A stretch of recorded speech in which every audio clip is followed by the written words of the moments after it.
Le Conseil des ministres s'est réuni ce mercredi 17 avril 2024 au Palais du Peuple, sous la très haute autorité de son Excellence M. Denis Sassou Nguesso, Président de la République, chef de l'État. 11 affaires étaient inscrites à son ordre du jour, soit 2 projets de loi et un projet de décret, au titre du ministère des Industries minières et de la Géologie. 4 projets de loi et un projet de décret au titre du ministère des Hydrocarbures. Un projet de décret au titre du ministère de l'Enseignement supérieur, de la Recherche scientifique et de l'Innovation technologique. Enfin, 2 communications présentées respectivement par le ministre de la Justice, des Droits humains et de la Promotion des peuples autochtones pour la première, et par le ministre de la Jeunesse et des Sports, de l'Éducation civique, de la formation qualifiante et de l'emploi pour la seconde. Invité par le Président de la République à prendre la parole, M. Pierre Aubat, ministre d'État, ministre des Mines et de la Géologie, a soumis à l'examen des membres du Conseil des ministres 2 projets de loi et un projet de décret. Le premier texte soumis à l'examen des membres du Conseil des ministres est un projet de loi portant réglementation de l'utilisation des sources de rayonnement ionisant et des applications nucléaires.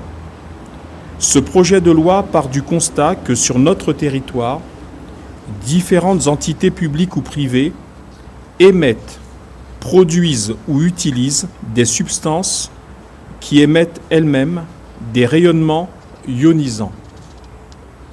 Ces produits très dangereux, de nature très variée, pouvant inclure des sources radioactives, peuvent avoir des conséquences néfastes pour les êtres humains dans leurs différents usages, comme le stockage ou le transport. Face à ces dangers, la loi de 2014 relative aux sources radioactives comporte des insuffisances et s'avère inadaptée aux évolutions internationales. Le projet soumis au Conseil des ministres a été élaboré dans le cadre interministériel du projet dit « Inventaire national des SRI ». Il a pour objet d'élargir le domaine du texte de 2014 à toutes les autres sources de rayonnement ionisant et aux applications nucléaires et de l'adapter à la nouvelle donne internationale, au regard des aspirations de l'Agence internationale de l'énergie atomique, AIEA en sigle, à assurer une gestion rigoureuse des substances émettant des rayonnements ionisants et des applications nucléaires. Après examen et discussion, le Conseil des ministres a approuvé le projet de loi portant réglementation de l'utilisation des sources de rayonnement ionisant et des applications nucléaires. Il sera transmis au Parlement pour examen et adoption.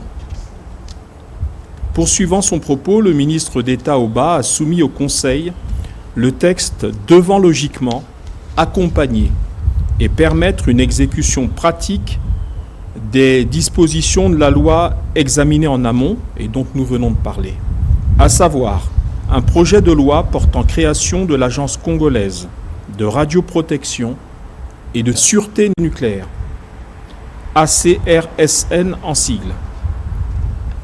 Conformément aux dispositions de la loi du 24 février 2014 relative aux sources radioactives, et au regard de la diversité des substances et des exigences édictées par l'Agence internationale de l'énergie atomique, AIEA en sigle, il apparaît nécessaire de procéder à des réformes afin d'étendre la portée des textes en vigueur. Face à la nécessité de protéger les personnes de la dangerosité de ces substances et d'assurer la sûreté nucléaire, il a été jugé pertinent de mettre en place un organisme public spécialisé. Compte tenu du caractère transversal de la question, le projet de création de l'Agence congolaise de radioprotection et de sûreté nucléaire, soumis au Conseil des ministres ce jour, a été élaboré avec le concours des personnes ressources issues des départements ministériels concernés par la problématique.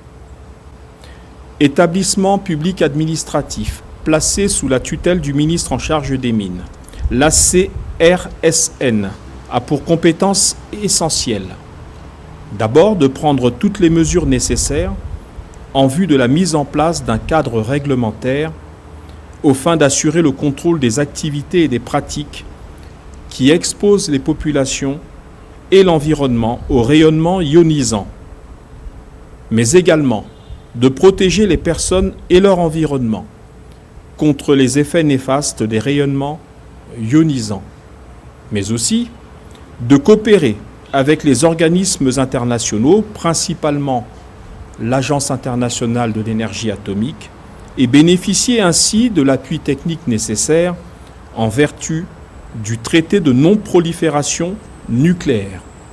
Enfin, l'agence en création devra promouvoir la formation des cadres nationaux. Après examen et discussion, le Conseil des ministres a approuvé le projet de loi portant création de l'Agence congolaise de radioprotection et de sûreté nucléaire, en sigle ACRSN. Il sera transmis au Parlement pour examen et adoption. Le dernier texte présenté par le ministre d'État Oba était un projet de décret portant attribution à la société Inca Mining Sarlu d'un permis de recherche minière pour l'or dit permis Luango Or dans le département de la Lékoumou.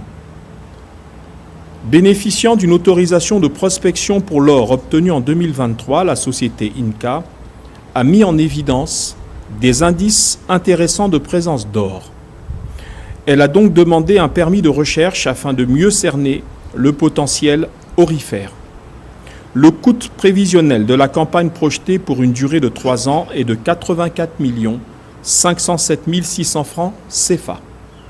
Après examen et discussion, le Conseil des ministres a adopté le projet de décret portant attribution à la société Inca Mining Sarlu d'un permis de recherche minière pour l'or, dit permis Luango Or, dans le département de la Lékoumou. Invité par le président de la République à prendre la parole, M. Bruno Jean-Richard Itoie, ministre des Hydrocarbures, a soumis à l'examen des membres du Conseil 5 projets de texte. Le premier est un projet de loi portant approbation du contrat de partage de production du permis Ngoki 2 entre la République du Congo, la Société nationale des pétroles du Congo et la Société africaine de recherche pétrolière et distribution. Le Code des hydrocarbures, faisant obligation d'attribuer exclusivement les titres miniers à notre Société nationale de pétrole, le décret du 15 septembre 2023 a attribué à la SNPC le titre d'exploration d'hydrocarbures liquides ou gazeux, Ngoki 2, avec la société SARPD Oil comme opérateur. Le groupe contracteur est ainsi constitué de la SNPC, 15%, titulaire, de la SARPD Oil comme opérateur, 85%. Un contrat de partage de production a été conclu entre la République du Congo et ces deux sociétés pour 3 périodes d'exploration qui totaliseront 10 ans. Le coût total des travaux d'exploration est estimé à 200 millions de dollars américains. Le ministre Itoie a précisé aux membres du Conseil les paramètres économiques et fiscaux du contrat de partage de production Ngoki 2 et a rappelé le versement du traditionnel bonus de signature. Enfin, le contracteur s'est engagé à financer des projets sociaux à hauteur de 50 000 $ US pour chaque année de validité. Le deuxième texte porte approbation du contrat de partage de production entre la République du Congo, la Société nationale des pétroles du Congo, Amad Global Resources, Transfal et Rosetti pour le permis d'exploitation Zachi 3. Le contracteur est constitué ainsi qu'il suit, SNPC comme titulaire, 15%, la société Amad Global Resources, opérateur 60%, Transfal associé 13%, Rosetti associé 12%. Le bonus d'usage a été payé. Le contracteur s'engage à verser 250 000 $ américains au titre de contribution pour le développement des infrastructures dans le bassin intérieur de la cuvette congolaise, et ce, dans les 30 jours qui suivront la date de prise d'effet du contrat. Le troisième texte est un projet de loi portant approbation du contrat de partage de production entre la République du Congo, la Société nationale des pétroles du Congo, les sociétés Amad Global Resources, Transfal et Rosetti pour le permis d'exploitation Luango 3. Le contracteur est constitué ainsi qu'il suit: SNPC titulaire 15%, Amad Global Resources opérateur 60%, Transfal associé 13%, Rosetti associé 12%. Le bonus d'usage ayant été payé, le contracteur va verser au Congo 250 000 $ américains pour le développement des infrastructures dans le bassin pétrolier intérieur de la cuvette, et ce dans les 30 jours. Après examen et discussion, le Conseil des ministres a approuvé les 3 projets de loi portant approbation des contrats de partage de production, des permis Ngoki 2, Zachi 3 et Luango 3. Ces projets seront transmis au Parlement pour examen et adoption. Poursuivant son propos, le ministre Jean-Richard Bruno-Hitois a soumis au Conseil un projet de loi portant approbation de l'avenant numéro 2 du contrat de partage de production du permis Caillot entre la République du Congo, la Société nationale des pétroles du Congo et la société Wingwa SAU. Le Conseil des ministres a été informé du fait qu'il s'agit ici de la mise en œuvre d'un des volets du second grand projet gazier dont va bénéficier notre pays après celui mis en œuvre avec la société Eni. Le complexe gazier y afférent sera lancé dans les prochains mois en présence de son Excellence Monsieur le Président de la République. Le projet de texte en examen, soumis ce jour au Conseil, est un avenant qui a pour objet de valoriser le gaz naturel produit sur ces permis. Il s'agit d'y introduire les termes de partage de production relatifs à l'exploitation, la valorisation et la commercialisation des produits issus de la valorisation du gaz naturel, à savoir le gaz sec, le gaz naturel associé et liquéfié, le propane, le butane, GPL, etc. Après examen et discussion, le Conseil des ministres a approuvé le projet de loi portant approbation de l'avenant numéro 2 du contrat de partage de production du permis Caillot entre la République du Congo, la Société nationale des pétroles du Congo et la société Wingwa SAU. Il sera transmis au Parlement pour examen et adoption. Enfin, le dernier texte présenté par le ministre Bruno Jean-Richard Hitois est un projet de décret portant attribution à la Société nationale des pétroles du Congo d'un permis d'exploration d'hydrocarbures liquides ou gazeux, dit Nanga 5. Situé dans le département du Kwilu, la zone d'exploration du permis Nanga 5 dispose d'une superficie d'environ 174 km². Dans le cadre du permis d'exploration Caillot, la société Wingwa avait mis en évidence des réservoirs minéralisés en hydrocarbures dans les formations de Sheila, Pointe-Indienne, Mengo et Pointe-Noire. La société Ganergie Énergie SAU, via sa filiale de droit congolais, Oriental Énergie SAU, a manifesté son intérêt pour le permis d'exploration en découlant, permis dit Nanga 5. Le contracteur se décline ainsi qu'il suit: SNPC titulaire 15%, Oriental Énergie SAU, opérateur 85%. Après examen et discussion, le Conseil des ministres a adopté le projet de décret portant attribution à la Société nationale des pétroles du Congo d'un permis d'exploration d'hydrocarbures liquides ou gazeux, dit Nanga 5. Invité à son tour par le chef de l'État à prendre la parole, Madame le professeur Emmanuel Néadouki Delphine Edith, ministre de l'Enseignement supérieur, de la Recherche scientifique et de l'innovation technologique, a soumis à l'examen du Conseil un projet de décret modifiant certaines dispositions du décret numéro 2012-698 du 6 juin 2012 portant statut particulier du personnel de l'Université Marien-Ngouabi. La loi numéro 68-2022 du 16 août 2022 portant statut général de la fonction publique modifie les dispositions de la loi numéro 021-89 du 14 novembre 1989 portant refonte du statut général de la fonction publique, notamment en son article 256 relatif à l'âge de la retraite des fonctionnaires. Ces nouvelles dispositions ne s'appliquent pas automatiquement au personnel relevant de statuts particuliers, à l'instar du personnel de l'université Marien-Ngouabi. Ces statuts particuliers doivent être harmonisés, ce qui a d'ores et déjà été fait pour certains personnels, comme ceux de la Défense et de la Police nationale. C'est dans ce contexte et après la décision du comité de direction de l'université Marien-Ngouabi que le présent décret est soumis à l'examen du Conseil des ministres. Le projet de décret fixe la limite d'âge d'admission à la retraite des agents relevant du statut particulier d'université Marien-Ngouabi selon les catégories ainsi qu'il suit. Personnel administratif, technique, ouvrier et de service. 65 ans pour les agents de la catégorie 1. 63 ans pour les agents de la catégorie 2. 60 ans pour les agents de la catégorie 3.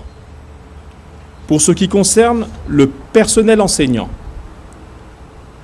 70 ans pour les maîtres assistants, maîtres de conférences et les professeurs titulaires. 65 ans pour les assistants. Le présent projet de décret entrera en vigueur à la date de sa signature. Après examen et discussion, le Conseil des ministres a adopté le projet de décret modifiant certaines dispositions du décret numéro 2012-698 du 6 juin 2012 portant statut particulier du personnel de l'université Marien-Ngouabi. Enfin, le Conseil des ministres a suivi 2 communications. La première communication était relative à la participation de la République du Congo à la 45e session du groupe de travail de l'examen périodique universel, EPU en sigle. Cette communication a été présentée par M. Aimé-Ange Wilfried Bininga, garde des Sceaux, ministre de la Justice, des Droits humains et de la promotion des peuples autochtones. Réuni à Genève en Suisse du 22 janvier au 2 février 2024, le groupe de travail de l'examen périodique universel, EPU en sigle, a connu son moment le plus important pour ce qui concerne notre pays, avec notre passage pour la 4e fois devant le Conseil des droits de l'homme des Nations Unies le 30 janvier 2024. À cette occasion, le ministre Bininga et la délégation qui l'accompagnait, dont faisait notamment partie Mme Inès Nefer-Bertille Ingani Vumboyalo, ministre de la promotion de la femme, de l'intégration de la femme au développement et de l'économie informelle. Délégation également constituée de parlementaires, des présidents des conseils consultatifs des jeunes et de la société civile, ainsi que de l'ambassadeur du Congo, représentant permanent auprès de l'Office des Nations Unies à Genève. Le ministre Bininga a donc présenté un bilan exhaustif des politiques de promotion et de défense des droits de l'homme dans notre pays, sous forme de bilan et de perspective depuis le précédent passage devant cette instance, qui date de l'année 2018. Il en ressort un satisfecit des instances des Nations Unies sur la politique mise en œuvre en matière de ratification et d'adhésion du Congo aux instruments juridiques internationaux et régionaux relatifs aux droits de l'homme. Le Conseil des droits de l'homme de l'ONU a également marqué sa satisfaction quant à la priorité donnée à la protection des populations les plus vulnérables. Il a également félicité notre pays pour l'adoption de la loi Mouebara de protection des femmes et des enfants. Le Conseil des ministres a pris bonne note de ces informations données par le ministre Bininga. Il a marqué sa satisfaction pour cet examen réussi et rappelle que le passage de notre pays devant ces instances, et ce à plusieurs reprises ces dernières années, marque l'attachement du Congo et de son président au principe de promotion des droits de l'homme et de renforcement de l'état de droit. La seconde communication, présentée par M. Hugues Nguelondele, ministre de la Jeunesse et des Sports, de l'Éducation civique, de la formation qualifiante et de l'emploi, était relative à la participation du Congo aux compétitions sportives internationales. Il ressort de cette communication que les difficultés liées à la logistique nuisent à la mise en place d'une préparation complète et cohérente de nos athlètes, ce qui empêche hélas notre pays d'atteindre les niveaux de performance que nos populations sont en droit d'attendre de nos sportifs. Après un ample débat sur le sujet, le président de la République, son Excellence M. Denis Sassou Nguesso, a instruit le ministre en charge des Sports de produire un rapport exhaustif de la situation et de le lui faire parvenir par le biais du Premier ministre chef du gouvernement afin que des décisions soient prises et mises en œuvre par l'État. Plus rien n'étant inscrit à l'ordre du jour, le président de la République a clos la réunion et levé la séance. Commencée à 10 h, la réunion du Conseil des ministres a pris fin à 12h45. Faite à Brazzaville, le 17 avril 2024, pour le Conseil des ministres, le ministre de la Communication et des Médias, porte-parole du gouvernement.